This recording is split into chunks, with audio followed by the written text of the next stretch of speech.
Welcome back to today's video. Today, I'm going to go over some of the best openings with the white pieces that I think any beginner to intermediate player should know. Now, beginner to intermediate, I'm talking about anybody who's about 1900 or less, maybe 2000 or less. I think that these openings are really strong, and I'm going to go over the ideas of the openings and what their main ideas are for, but I'm not going to go through every single line. I'm just going to go through the main lines that you should know with the white pieces. Now, obviously, this depends on a number of factors, including what your black pieces, your opponent playing the black pieces, what they respond with. So, without further ado, let's just get into it. So, obviously, in chess, you have the most famous opening, the main opening, which is 1e4. In this video, most of my openings will be with e4. That's just because I think it's a great opening choice. Although I'm not a big fan of playing e4 myself, I think it's just one of the strongest moves. I have many different reasons why I don't play e4. It just goes back to my repertoire and the way I like to play chess. But I think for the majority of players, both at the lower level and the higher level, playing 1e4 is the best move. Bobby Fischer famously said e4 best by test, and he was an advocate of 1e4. I think he played in about like 90% of his games, and the other 10% was c4 and d4. Now, I would not recommend going c4 as a beginner. The English can get very tricky if you are not prepared. It's a very positional game and you have to know what you're doing, otherwise you'll get lost. So the first main opening that I think you should know with the with the white pieces is this move 1 to e4. Now, most common response to e4 is black responds with e5, e4, e5, seen in about majority of the games. I'd say at least 50% of games. You could argue that the Sicilian, which is 1c5, is more common, but I think e4, e5, especially with these modern chess engines, that's what's been popularized a lot. Now here, you simply want to develop your knight to f3. Black responds with knight to c6, defending this pawn. This is usually seen at basically every single level. Now here, you can develop your bishop either to c4 or b5. Now I'm going to go through both variations, but c4, I used to think this is the most basic opening that beginners learn. It's called the Italian game. If you play something like this and this, you get a modern bishop's opening. You could also get something like a gioco piano, which is just the Italian game again, but you basically have these ideas to get your bishop out. You just follow principal chess. You have a knight in the center to fight, develop your bishop to a safe square where it can't be attacked super easily, and you short castle. And the idea of the Italian game is that some people like to do this little trick called the fried liver attack, which is where you basically put your knight on g5 and try to say that you're going to put your knight on the f7 square where it can't be taken because you're going to have this bishop protecting it, and you're going to win either a queen or a rook. And actually, you can get checkmated pretty easily if you're not careful with this line. I know when I was first starting out, I won a lot of my games just trying to do this fried liver attack. It's very tricky to get around if you're not prepared for it as a beginner. I will say though, at around maybe 1100 online blitz games, people tend to more or less know how to avoid the fried liver and not get checkmated on very quick moves. But the basic idea of the Italian is just to get early kingside development with a fast attack, and it's usually pretty straightforward. Now, I mentioned this before. I made a video on this yesterday called Magnus Carlsen's Secret Weapon. It's simply the Spanish game. Same thing, except now you put your bishop on b5, which basically you want to just attack this knight. And in theory, black will respond with either this move a6, kicking out the bishop or forcing the trade or retreating, or develop the knight, which is known as the Berlin defense. Now, typically, knight f6, I said in my video yesterday, if you want a more in-depth video with more lines going through, you can check out that video. I'm just going to go through very basic ideas. The Berlin is typically a draw. You can make this long sequence of moves called the Berlin draw, but it's still relatively quickly. Everybody blitzes out the moves usually. So instead, a6 is seen more common. Then black can get this really nice aggressive b5, sliding the bishop back, and basically getting a nice queenside attack going. Here, your bishop slides back to the b3 square, knight to f6, castles, develop your bishop, slide your rook, and black will castle. And this is the most common line. And now white has a number of ways to play. Typically, you either see c3, you can get an aggressive d4 if you really wanted to. I don't think it's very good, but it's not very bad. It's just very aggressive. Or you can get this, which is called an anti-martial. I went over this in my video yesterday. c3 to d4, c3 with pawn on d5 is known as the martial. These get very tactical and positional chess, and this is a really good opening. But I will say that typically, if you're a beginner after this point, which this all just seems like standard chess, so I would say this would come up in about 60 to 70% of your games if they follow the typical Spanish. I think the moves just make sense when you think about them. So if you're a beginner, I wouldn't recommend playing in move a4 because that's just your opponent at lower level isn't going to be knowing like the 25 plus moves of theory in the martial. So instead, I think that just playing the move c3 or even d4 if you wanted to is just the more principled way. Or if you really wanted to, you could push your pawn to h3. Not a bad move, not a good move. There's really no bad moves in this position, and this comes up 90% of the time. The only bad moves would be like if you just willingly give away a pawn, like I don't know, something like this. Yeah, still not too bad. He's still basically a draw, but that's like basically the main ideas of the Spanish. And yeah, that's a really good opening. It's really recommended for higher level players, but it's not too tactical, not too positional for a beginner. Obviously, at the highest level, you saw Jan Nepomniachtchi versus Hans Niemann.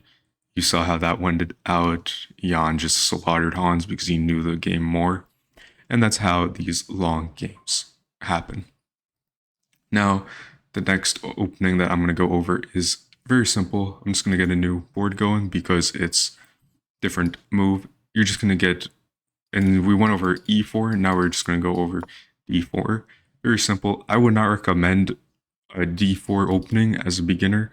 I think it's fine, but I think it definitely is something you need to think about more so, because typically with d4 you're going to put your pawn on c4 and get a gambit, and as a beginner I wouldn't recommend gambits in just this sense because I've seen it go bad for a number of beginners that I just generally say to avoid it unless you want to spend a little extra time just studying it. I think d4 is a great choice. I love 1d4. I like 1e4 too, but I definitely don't play e4. I prefer d4 and these sort of hyper modern just openings like early fianchettos, just fighting for the center indirectly. I prefer that. So if you want to play d4, just spend a little more time. I'll make a separate video on all the d4 repertoire if you want in the future. In the future being like next week.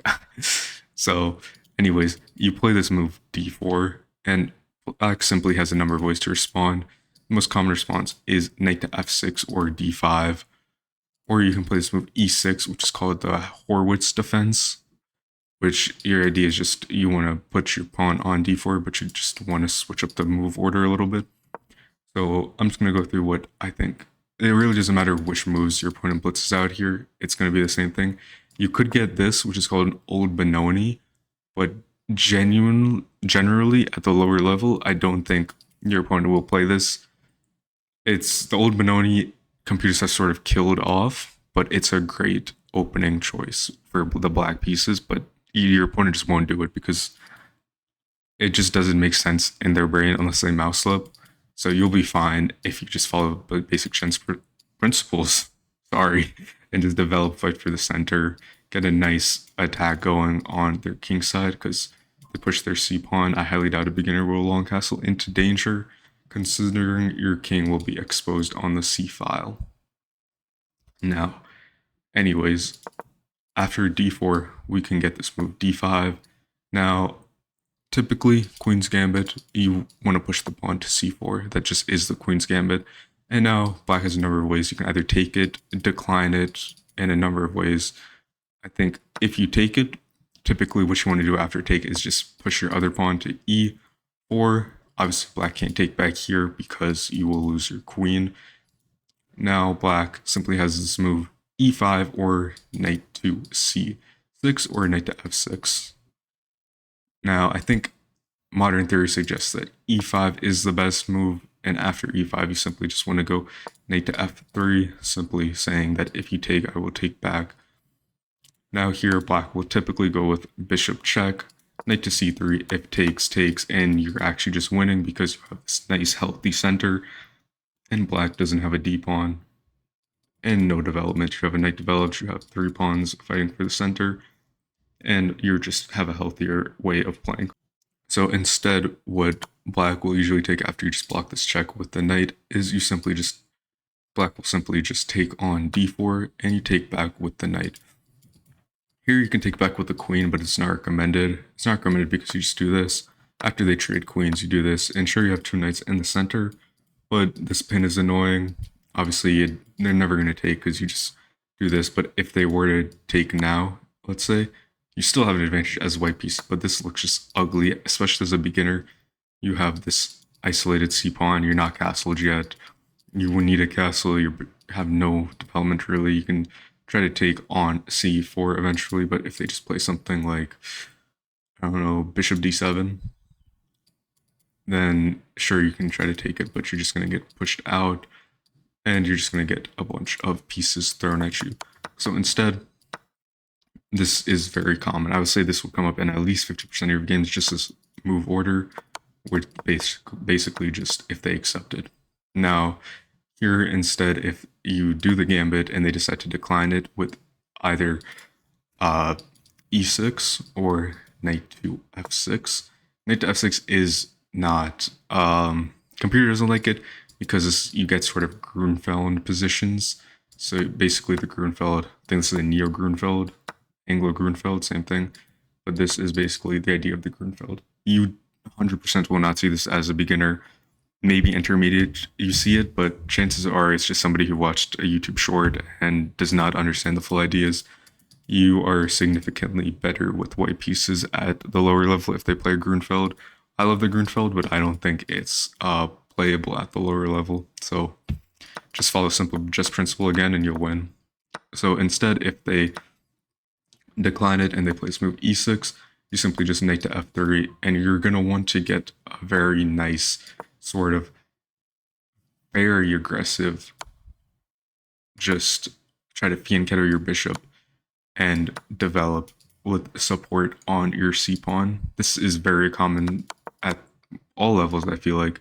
Basically, you decline it, knight out here, and the reason why it's so common is because the moves just make sense. Now, this leads to a Catalan. This is a Catalan, technically. You just haven't fianchetted your bishop yet. And I would say just stay away from the Catalan if you can. That's why I say it's not good at the lower level. The Catalan is very, very deep and theoretical. AlphaZero loved the Catalan. Magnus loved the Catalan. Kramnik loved the Catalan. These are pioneers of the Catalan. So say if you can avoid it, avoid it. But it's fine if you just know the basic ideas of it, because it's basically something you play into anything with d4 in theory, but it's very difficult to play. So I'm not going to go super in depth. I have a separate video. I can make a more updated video if you'd like. I'm planning on doing one like this is sometime far in the future of just my full opening repertoire with the white pieces, considering I don't play tournaments anymore, but it's it could get very messy with all the ideas because I love the Catalan. I digress though.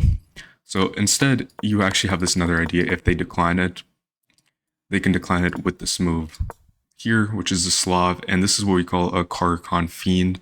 Caro-Kann, obviously, you play with e4, and this is just the Slav. So instead, your ideas are simple.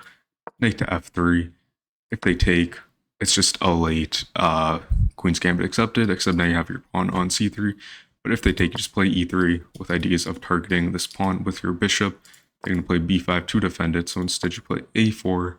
And if they take, you just take with a queen on a4 instead of the rook. You take because now you have just a nice healthy center. This pawn is pinned to the king, so you have to play something like e6, bishop to d2, and then they'll play something like bishop a6, targeting this pawn, and you just respond with knight a3 sodium.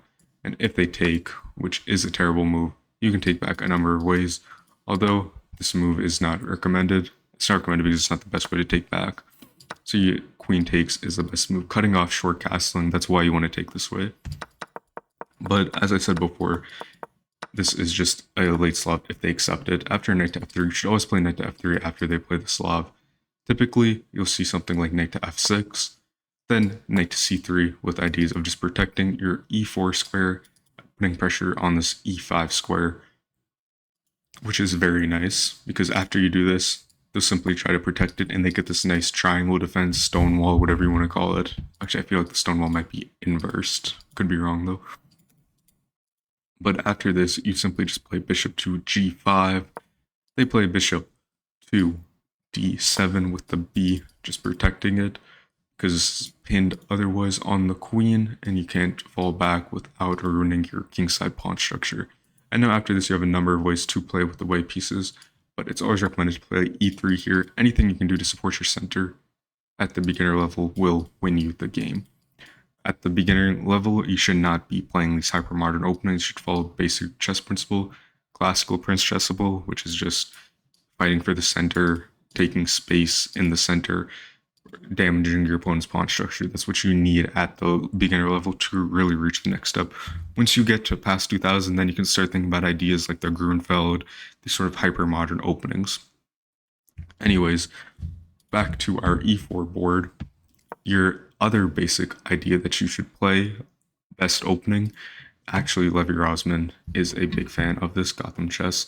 He's a big fan of it. So what you should do is the Scotch game.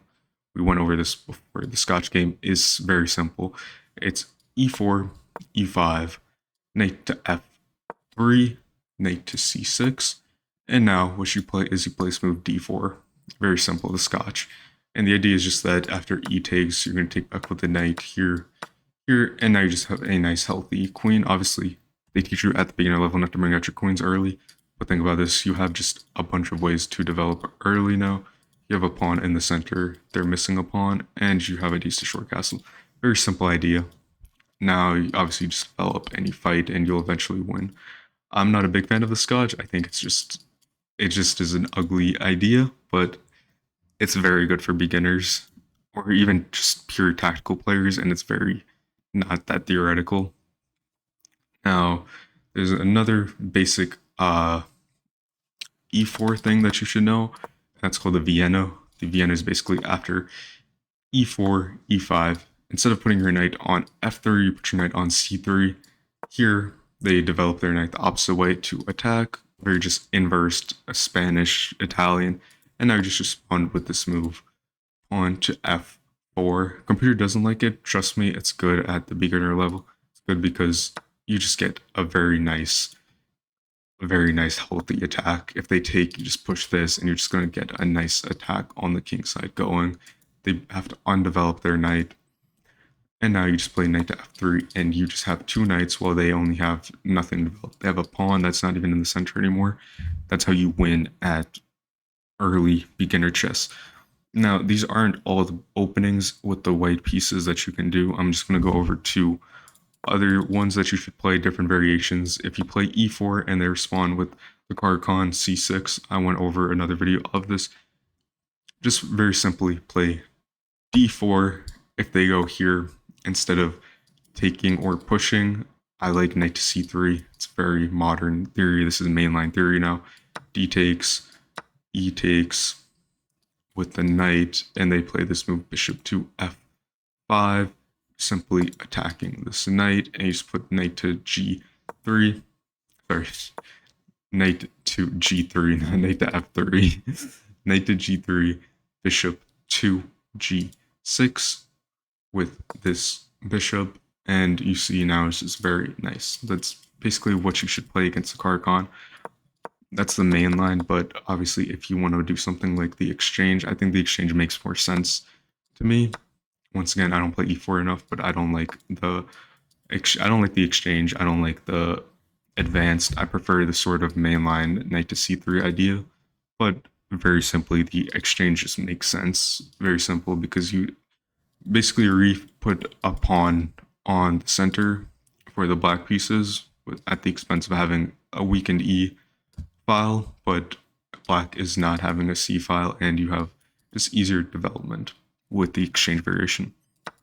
Now, I have another video where I completely condemn the Caro-Kann. I think the Caro-Kann's not a bad opening, but it's not a great opening. It's playable, but it's not usable, if that makes sense. I think it's very much a drawn game from what I've seen. Obviously, like, you have the people like the Gotham Chess who loves his Caro-Kann. You have a lot of these old Soviet chess players who loved the Caro-Kann. It was a very big tool to the Soviet chess empire that they had. But to me, it's not a good opening. I said this before, Queen's Gambit, Benny Watts, I think, said, it's all pawns, no hope. That just makes sense. After you take, like, you just have very ugly positions, very closed positions. So I'm not the biggest fan of it. I think if you want to play it with the black pieces. I'm going to make separate video where I go over the best openings for the black pieces. I'd put this in playable, just not usable. I think play it if you want to draw. Don't use it if you want to win. That's my main takeaway of it. Obviously, a bunch of grandmasters probably disagree with me. To be honest, couldn't care less. It's it's not my style, the Caro-Kann. It's too slow, too boring. And I don't think you'll get a nice one with it, even if you can. Now, other main opening with e4, you're gonna get c5, Sicilian defense. Against Sicilian as a beginner, don't try to do these open Sicilians, close Sicilians, Najdorfs, dragons, accelerated dragons, Rossolimo, any other ones, Sveshnikov. Don't try to do any of those. Instead, just play very nice c3. The Alepian. Magnus played this a lot. It's just solid for beginners. It's great for beginners. The idea of the Alepian is that you just want to fight for the center, put your pawn on d4. They take, you take back, and you're going to have a nice healthy center developed with easy plans of developing the rest of your pieces. Now, just to give you a little context of what it would look like, is now your opponent would probably go this move, knight to f6. Now, this is the best move in the opening, but as a beginner, they'll probably be scared because of this move e5. But after this, they would just slide the pawn knight to d5, and you play knight to f3 supporting this, knight to c6, and you just play this move d4. Very simple. And this is kind of scary because now you're saying, okay, well, I have a lot of my pawns on dark squares.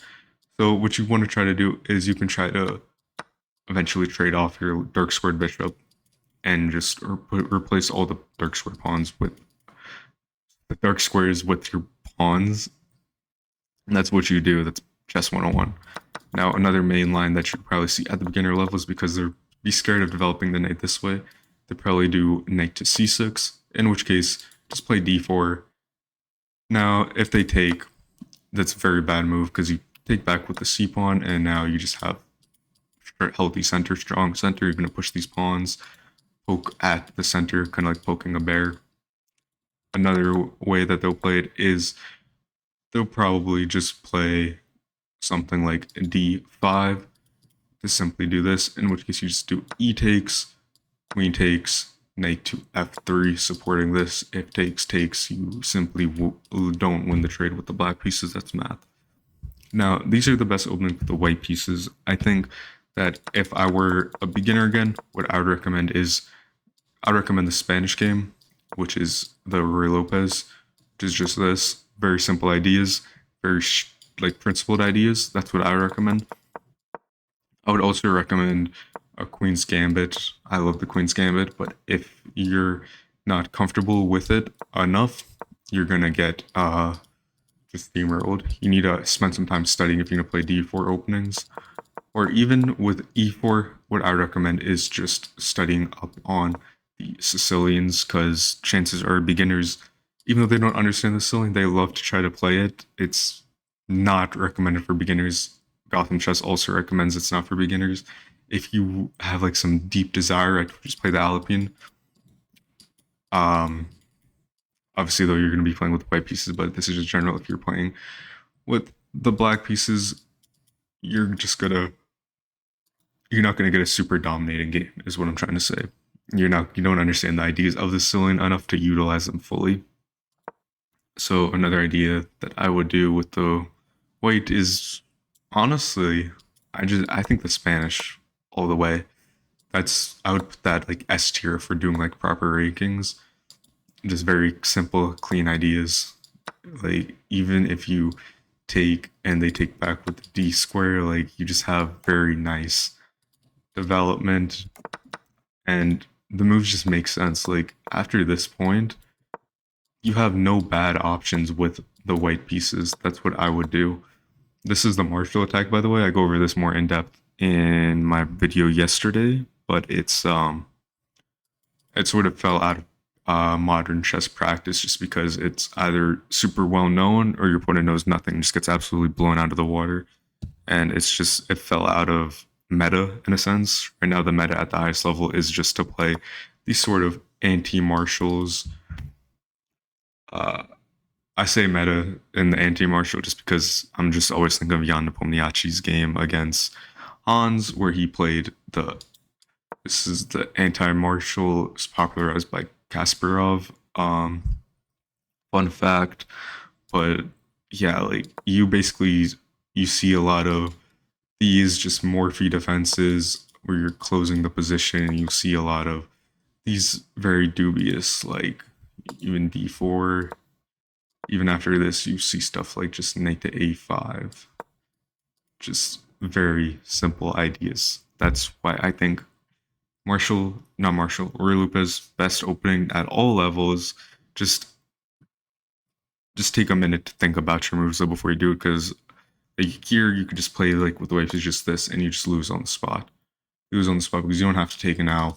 Instead, you just play this move D5, and if you just slide your bishop back somewhere to hide it, you're just gonna get D takes E, knight takes E, and they're just gonna play something like bishop to D6. Like just play smart is what I'm trying to say. Just don't try to play fast. Play smart. Think about your moves, and just play e4, e5, knight f3, knight c6, bishop b5. Play the Spanish. That's the main takeaway of this video. If you like this video, make sure you like, comment, subscribe, and I'll see you in the next one.